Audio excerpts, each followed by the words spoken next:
So potential is what you look for when you buy a piece of property.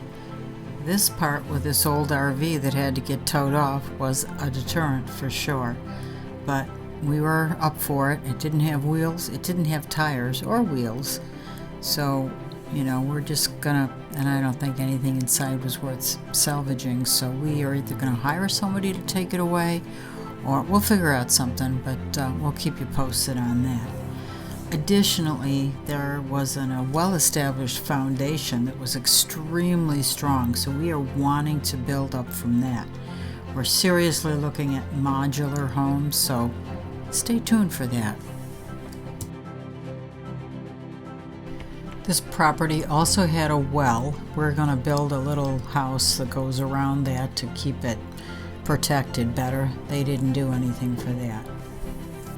The opposite side of the river has great potential as well, but it does not have a well as of yet, and it does not have septic, and so none of that was provided, so we would have to do all of that. It would be a bigger investment in regards to supplying those staple things if we want to flip it. We're not sure what we want to do. We're focusing on the other side where the RV is first, and then we'll move from there, but we'll show it all to you and keep you posted.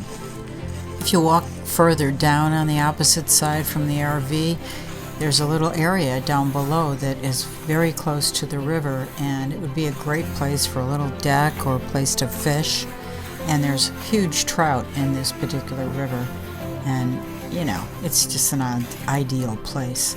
There's also a old, I don't know what it was, it's a cement structure, and we need to find out whether or not we can take that structure, repair it, and put another little space on top of it. I'm guessing it's 20 by 20. So we don't know what we're going to do. We don't know what we're allowed to do. So those are questions that we're going to find answers to, and we will keep you posted. Please like, subscribe. Subscribing helps me so much. Remember, this is about YouTube and Google and a log and algorithms.